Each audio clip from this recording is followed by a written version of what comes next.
my name is Crystal Diff. I'm the program coordinator for Charlotte County History Services. And I'm Bill McDonald, the Adult Services Librarian for Charlotte County Library System. And today, Crystal and I are going to chat up our favorite Halloween films. Next one is Blair Witch Project, next on my list, 1999. Interesting thing about the Blair Witch is that the people that wrote and directed it are graduates from the University of Central Florida. They came out of the Orlando Film Department. And of course, the major characters of the film that has been discovered, they're missing of the film are some documentary filmmakers, and the filmmakers themselves had actually done documentaries, so they could easily portray activities and things that they've already done. And it's a film that allows you, the viewer, to create your own horror, and you let your imagination fill in the spaces, such as the rustling leaves, the cracking of branches, what happened to these people. You just see them missing, and the last amount of footage is they're screaming or with a look of terror. So it allows you the viewer to make the fill in the blanks of actually what happened. So I think in some ways you create your own horror, or you become a more active part of the story. Yeah, and that's one of the first ones where it did that first-person documentary type exactly, perspective. Yeah. When I first saw that movie, I was in middle school, and I really thought it was real. Yeah. And I thought it was real footage, because no other movie had been done like that before. So until they came up on stage to get their awards, then I realized that it was all fake. It was all fake, yeah. The legend of Blair Witch, they created this whole thing. But they did really well. Oh, very much like the Coen brothers' Fargo, where this is based on a true story. It's not based on a true story, but putting that in there gives it, oh wow, this is events may have really happened. Right. And they are able to do that also with the Blair Witch. Based on a true story, or it looks like a true documentary. Yeah, exactly. So they did a good job. All right, my next one is Sleepy Hollow. This is another one that is around Halloween, and again, this is directed by Tim Burton, so I apologize for all of my Tim Burton movies. Music by Danny Elfman again, and this one stars Johnny Depp as Ichabod Crane. So Ichabod Crane is sent into this town to help do some detective work on some murders that were happening where people's heads were chopped off. Christina Ricci plays Katrina Van Tassel, who's like a love interest to Ichabod, and Christopher Walken plays the headless Hessian horseman, and he does a fantastic job as the headless horseman. So basically there's this curse going on, and Katrina's stepmother has the head of the headless horseman, and he's doing her bidding throughout the town and killing all these people so that she can gain control. And so you're going through this curse, you're going through some early 20th century science that they're trying to work up some evidence on these killings and try to deduce what is going on in this town. But I just love the feel of this movie. Again, it's not necessarily a scary movie, but it is darker. It can be gruesome at times, bloody, but it's, to me, very beautifully done. The scenery is very beautiful, even though that it is a darker theme. Wow. My next film is, and I know this is one of your favorites too, it's a Swedish film, Let the Right One In. And the phrase itself comes from actually the original Dracula novel written by Bram Stoker, where you have to invite the vampire in, or Dracula in, and that the victim is complicit in the whole vampire human exchange. And this takes place where a young boy, Oscar, is being bullied, and he meets a young girl named Ellie, who their family seems very much like immigrants or outsiders, and they find acceptance in a friendship kind of / romance between one another, and she finds out that he's being bullied, and she offers protection, and it's not often where the woman is really the protector, and that's, but it's very understated. They don't make a big deal of it. It's just accepted. Right. And I think there's a very big theme of exclusion, of being isolated, and that people who are isolated or excluded have to figure out some way to connect with somebody, and then to have the vampire element as well. I think it just, and you could actually take out the vampire element of the story and it would still be a really effective film. Yeah. Yeah, another great vampire movie, so I approve. Absolutely. My next one is House of a Thousand Corpses, and it sounds as gruesome as it is. So, this one is rated R, but it was almost rated NC-17, and it almost got dropped and almost didn't make it out into any studios because of how gory that it was. It's written and directed by Rob Zombie, who is also a musician, and it has his wife in there too. So his wife plays the role of Baby Firefly. So her name is Sherry Moon Zombie in real life. Oh, okay. And so you have this group of tourists, basically. There's some road trippers, two couples in a car driving around to random roadside attractions, and they want to stop at Captain Spaulding's Museum of Monsters and Mayhem. And while they're there getting gas, and of course it's at night, they learn about the legend of Dr. Satan. So Captain Spaulding gives them a map of where the tree is, where Dr. Satan supposedly got hung. So they trek out to try to find this tree at night. And as they're driving down the road, they see Baby on the side of the road trying to hitchhike. So they pick her up. She looks innocent enough, right?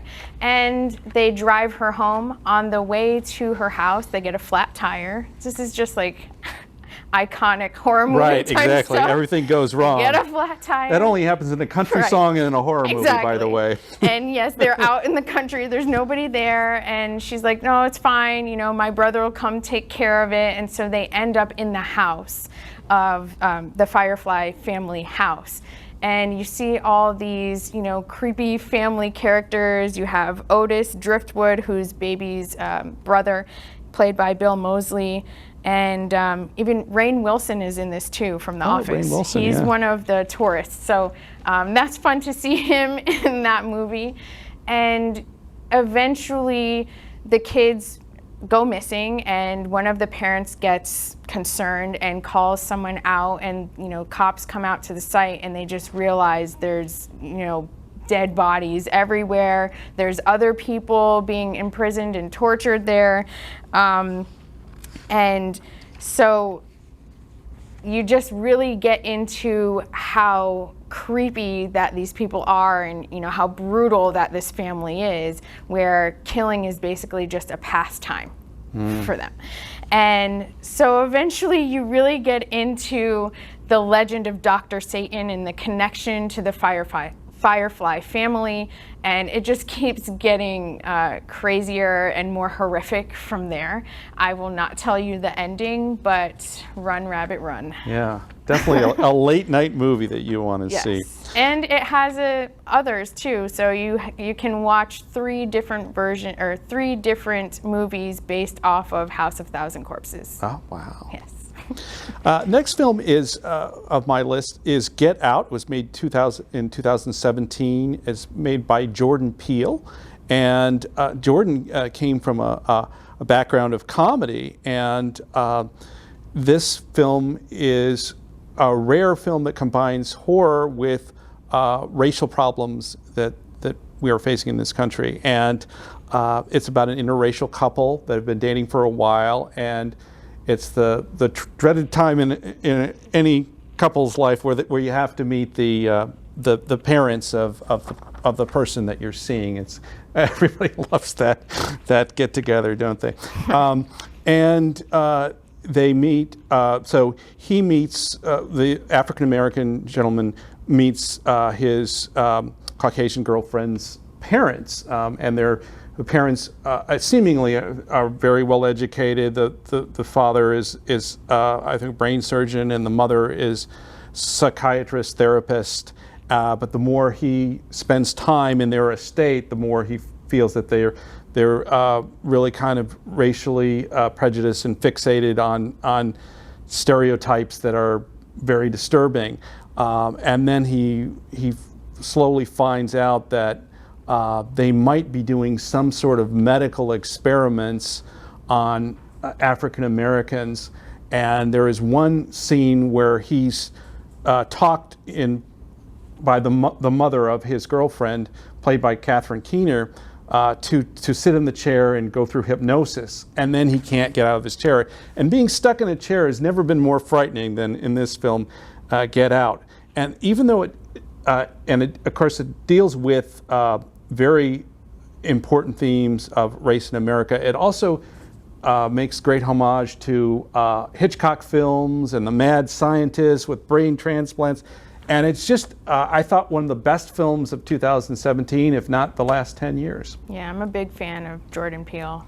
His comedy and his horror movies. Exactly. I think he's just a genius. Just a genius. My next one is a very old classic, Nosferatu, A Symphony of Horror, and that was from 1922. So this one is loosely based on Bram Stoker's Dracula, and I have to say that because there was a lawsuit involved. That's right. And we almost didn't have any of this film or still footage in existence because the widow of Bram Stoker actually won a court battle with the makers of this movie, and they ordered them to just completely erase all of the film and destroy all of the film in stills. But luckily, someone kept some on hand, and they were able to continue to distribute this movie. And I really think the word phantasmagoria really comes into play with this movie, and a lot of other films have really taken so much from this horror movie. And even though it's in black and white, it's a silent movie, it's still very creepy. It is very slow, but you know, all the shadow work that comes into play where, you know, his hand reaches out, Count Orlok's hand will reach out as the vampire Nosferatu, and it just kind of extends to where you want it to. So the cinematography in this movie is fantastic, and even though it is black and white and silent, I still am enthralled with this movie. It's even on the Vatican's film list. Oh, wow. So I didn't know that. Yes.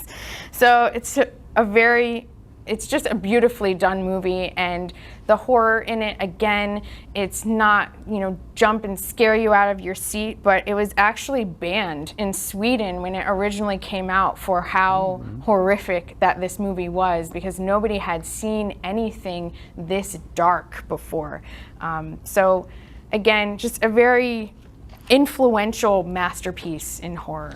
F.W. Murnau, of course, was the director of that film, and did the German expressionistic films. And a lot of the filmmakers, screenwriters, and even some of the actors that Universal hired in the 30s that produced the classic horror films such as Dracula, Frankenstein, and The Wolfman were people who had worked in German expressionistic film. So our American films has a lot of heritage in Nosferatu, F.W. Murnau, and his German expressionistic counterparts. Cabinet of Dr. Caligari. Cabinet of Dr. Caligari, yes. And I am still a big fan of Bela Lugosi and Dracula, but I love Nosferatu better. Absolutely. Okay. Next film on my list is Hereditary. It's by a real exciting filmmaker right now, Ari Aster. Is that the correct pronunciation of his name? And this film is very intense, not only in terms of the horror, but also the family relationship.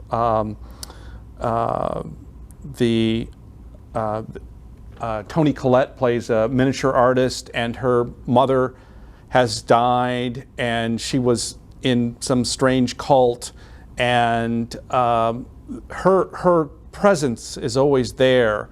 And then after her funeral, things seem to go wrong, almost coincidentally at first, but then you see almost a curse, and that it's all kind of leading someplace, and it's just very unsettling and engrossing. And you may not want to see this film if you've just had a breakup with your significant other, or if you've applied for a loan that you thought you were going to get from the bank and they've declined it. It is very intense. It's equally fascinating and very unsettling. It's just the daughter, the young daughter, is you feel very sorry for her, but she's very unsettling and creepy. Yeah, lots of family and cult themes going on in Astor's movies. Absolutely. My next one is The Cell from 2000. It's rated R, and it's directed by Tarsem Singh, who's one of my favorite directors. It has Jennifer Lopez in it as Catherine, who's this psychiatrist who actually is using new technology to go into people's brains to help them with therapy, to help them out of comatose-like states. So we have Vincent D'Onofrio, who plays Carl Starger, who is a psychopath. He's a serial killer, and he actually goes comatose while he has this woman being held hostage. And so there's this timer that goes off with these traps that he's created to kill this woman. So even though he's comatose, she will still die. So we have the FBI in here, and they're bringing him into the hospital to try to get Jennifer Lopez's character to go into his mind to try to figure out where this woman is located so that they can save her life. And it's just very dark and beautiful. It's beautifully done. It's very creepy. It's almost demonic. Like Vincent D'Onofrio's character almost gets demonic, but he plays the role so well. Yeah, Vincent D'Onofrio, just seeing him play Private Pyle in Full Metal Jacket, he can really play someone who has gone over the edge. Yeah, and this is very rated R again, so don't watch it if you haven't any sensitivities. Don't watch it with your kids. The next film on my list is Rosemary's Baby. It's a Roman Polanski film, 1968. Mia Farrow. She's a young housewife married to John Cassavetes, who's an actor, and you never know throughout the film, is she really experiencing these things? Are her neighbors really involved in witchcraft and demonic worship? You're never really sure, and it's not really, the pace is not really like a horror film. It's more like a dramatic film, and you don't realize until the end what is really going on. And it's just a very unique film. Yeah, shocking thriller. Shocking thriller, yeah. All right, my last one is Bram Stoker's Dracula from 1992, not the original one. This is directed by Francis Ford Coppola. It has Gary Oldman, who's playing Dracula, and Winona Ryder, who's playing Elisabetta, who is the reincarnated Mina Harker. So basically, Dracula is trying to buy this house in London, and Jonathan Harker is sent out to help figure out the estate. And while he's there, he sees a picture of his betrothed, Mina Harker, and realized that it's his wife reincarnated. So now he has to find her.